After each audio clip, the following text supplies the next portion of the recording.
Welcome to the It's the Wignasty podcast. This is episode 12. I know I say it all the time, guys, but I appreciate you taking the time out to listen to this podcast. So many things are competing for our time every day, and you're still listening to this podcast. So that's pretty dang awesome. Today we're talking about the importance of being uncomfortable. It's not the super itchy sweater your aunt knitted for you last Christmas, or the crank up the heat over 85 degrees uncomfortable. It's more the getting outside of our boxes kind of discomfort. Let's face it, it's easy to be comfy. You know, settle into a routine, do the same thing day in, day out. It's just easy. The problem is staying in this comfy state does not lend itself to personal growth.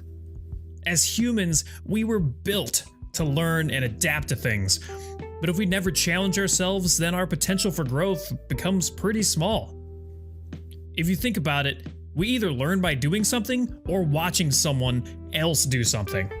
Even as a child, or especially as a child, while we are acquiring knowledge, it's important that we see or experience things. You know, like when your dad says, "Hey, don't get close to that exhaust pipe, it's super hot, you'll burn yourself." And you almost immediately walk up to it and place your calf on your dad's motorcycle and burn the shit out of your leg. I never did that again. Knowledge acquired. Or when you're baking something and you forgot to use a pot holder to pull the pan out of the oven, as if it hadn't been baking at 450 degrees for the last 25 minutes. Bye, skin. Hello, knowledge. Or when you're throwing a temper tantrum and you decide to smack a telephone pole with your bare hands. 30 splinters of pain, knowledge gained. Obviously, these uncomfortable situations were pain related. Though painful, they are quite effective. As when we can tie learning to physical emotion, we can really solidify the knowledge deep into our brains. Now, we don't have to go right out and start jumping out of airplanes or anything, but we can try to challenge ourselves a little bit every day. Over time, this can lead to big improvements. Even if we just start watching some YouTube videos of things that we want to try. This could be a great start because scientists have actually discovered what they call mirror neurons. Mirror, like the thing you look into, neurons. This is basically saying that part of our brain fires whether we are doing the action ourselves or we're watching someone else perform the action. This is really cool. I'm not saying that by watching someone do something once means we can just go out there and do that thing. What I'm saying is that by watching someone do something, it counts towards the reps that you need to put in, as practice of that skill. I notice this a lot with drawing. I will watch videos that are explaining certain things like how to draw the human hand or something. Even without me practicing, watching someone work through their process can lend itself to my personal process. Then the next time I go try to draw a hand, I can call upon that little skill set I learned by watching a video as if I had done it before. Maybe there's something that you have always admired, but you've always been too afraid to try, or you always seem to make excuses as to why you can't do these things. If we're starting small, let's say maybe you want to learn how to cook, but you can barely toast a piece of bread without burning it. Well, start by doing some searches on YouTube. There are so many how-to cook videos, it's nuts. Watch some videos just to get, your mind absorbing some of these skills, then move on to trying a simple recipe for yourself. Even better, find a video that shows you how they make the simple recipe step by step and then emulate that. It's amazing how much easier it is to watch and listen, someone say what they are doing versus the old school cookbook, which may look more like a complicated word problem in a college math course. Of course, drawing and cooking are things that you can do from the comfort of your own home, and so maybe it's not too much of a stretch. Maybe the fear of those things would be cooking for someone you're dating or posting your artwork on the internet. I feel like both of those things can then become pretty stressful if you really care about what you're doing or who you're trying to impress. Obviously, being uncomfortable all the time is probably not that good. This will lead to a lot of stress, and we don't want all of that. So finding a balance between being comfortable and uncomfortable is key. If, of course, you can control it. If you have a fear, say riding a roller coaster, whether it's heights or speed or inversions or whatever, maybe you've never ridden a roller coaster in your life, yet you have a whole list of things or reasons why you can't. These are things that we should choose to lean into. Now and again, assess the situation. Yeah, it's really tall and scary. Is it dangerous? Not really. Is this 40-second ride going to kill me? Probably not. I remember when I was a kid, I was petrified of getting on roller coasters, and my grandfather offered me $20 to get on it. It might not even been 20, it was probably only like 10, but I was a kid, so that's a big amount of money. So I got on the coaster. It was called the Dragon in Playland, New York. It was an old wooden coaster that you went into the dragon's mouth. You know, it was pretty cool. It was like a dragon tunnel, basically. Anyways, I got on. I was scared. I may have held my breath going down the first hill, but after that, I was friggin' hooked. Roller coasters are one of my favorite things now, and being in Ohio, I kinda luck out because we are close to some of the best roller coasters in the world at Cedar Point. My wife and I went on a vacation. We visited 5 parks, rode 55 roller coasters.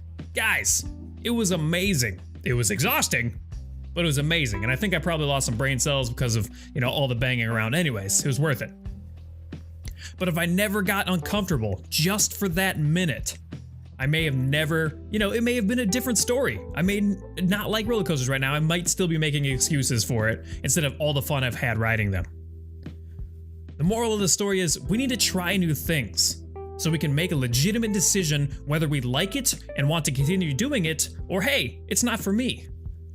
Like me and my wife and I's honeymoon, and the airplanes. I don't like flying, but it did lead to an amazing experience. I was terrified of airplanes and whatever. I don't know if it's the height or flying over water or whatever. I have all these fears in my head about them. I had never ridden a plane prior to it. Well, when I was a baby, I rode on it, but I don't remember that. I've never actually flown in an airplane being an adult or whatever. So it was scary to me, and it was so bad. I was so scared that I was even trying to get us to plan a within the US honeymoon that we could just friggin' drive through so that I didn't have to get on an airplane. But it did lead to one of the most amazing experiences of my life, a few hours of discomfort for a lifelong happy memory. Just block out those flights, Ron, just block them out. But please, don't make excuses for anything and everything you have never tried. It's impossible to become a better person with that kind of mindset, and I get it. I still make reasons for many things, but I try to be mindful when I am doing it, and I hope, it will reduce over time. I'm very much an introvert, so much so that I have alienated most of my friends because we don't share the same values anymore. Growth-minded people need to hang out with other growth-minded people. Otherwise, it's easy to just be the same forever. And if remaining the same forever is your will, then I won't stop you. It's your choice. Just take a second and think back 10 years ago. I bet you can make a solid list of things that you liked then that you don't like now, or vice versa, or things that you love now and you couldn't stand then. We grow over time for a multitude of reasons. Just know it's easier to grow when you allow yourself to grow, instead of fighting the whole way. Don't fight the process. If I never allowed myself to grow, I would still be wearing all black clothes, only listening to hard rock and metal, eating unhealthy foods. I'd be sedentary for sure, sitting on the couch. I wouldn't appreciate others' viewpoints and upbringings, and overall, I'd be a pretty negative person. Years of experiences have made me who I am today, and in the future, I want to remain open to new experiences and views. I want to choose to lean into uncomfortable situations for the chance to learn and grow from it. As long as I'm, not putting myself in danger, of course. If I am thrown into an uncomfortable situation beyond my will, I will try to find something in it that helped me grow in some way. Anyway, this is what I do and plan to do, and I hope you will do the same. Take a few chances. Make a few friends, experience that which may scare you a bit, and see where life takes you. So let's go ahead and lean into last week's review. So last week I streamed 3 times. So we had Monday, we had Wednesday, and we had Friday with a longer stream.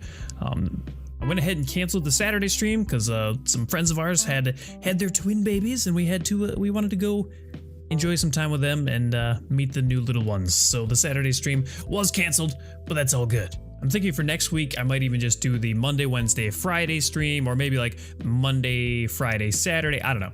I'll let you guys know on Twitter and Instagram at It's Thugwig Nasty. But I'm thinking of just doing 3 days, and then maybe on that off day where I'd normally be streaming, spend some more time around the Mixer community in other Mixer streams, find other people that are doing a great job on Mixer, and try to emulate that. Like we're talking about, we're learning by experiencing things, we're learning by watching things. If I watch somebody that I'm like, wow, this guy is a great streamer, or gal, guy or gal. If I watch them and they're like, this person is a great streamer, I could really pick up on some of those things that maybe I'm lacking or want to improve on. So that's what I want to do. I want to make sure that I'm getting some more time in the streamers. Not that I don't want to stream a lot, because I want to get more followers and get to the next level, but I feel like I have plenty of room to improve my stream, and hanging out with others and learning the way they do things may help me a lot. So if it's taking off one of those days, I think it'll be beneficial. So yeah, it's pretty much the plans for next week. I think I might try to work on another stream element. I'm not 100% sure exactly what it's going to be yet, but I'd like to put something else on the stream that, whether I'm hitting a button or it's a reaction thing or it's a different scene or something, just to add to my arsenal, if you will. So that's what we're doing. We're doing the 3 streams. One of the days we're going to spend some extra time in one of the Mixer streams. Whoever I end up hanging out with, if I think that you guys would like them as well, definitely check Twitter. I will post the link and make sure that you guys can hop in there and hang out with me, hang out with them as well. I think it would be a great time. So yeah. So that's going to do it for this podcast. Again, appreciate you guys for being here. Make sure to follow up on all the social media platforms. We're on YouTube, we're on Twitter, we're on Instagram, we are on Facebook, we're on Mixer. It's Thug McNasty. Hop on over, drop the likes, drop the follows, share the page. It would really appreciate it. Make that Christmas gift for me. Give me some of those extra follows and stuff. I really appreciate it. So until hopefully I see you guys in the broadcast this week, Monday, Wednesday, Friday, most likely, but I will let you know. But if not, I will catch you next Monday. Have a great week. Later.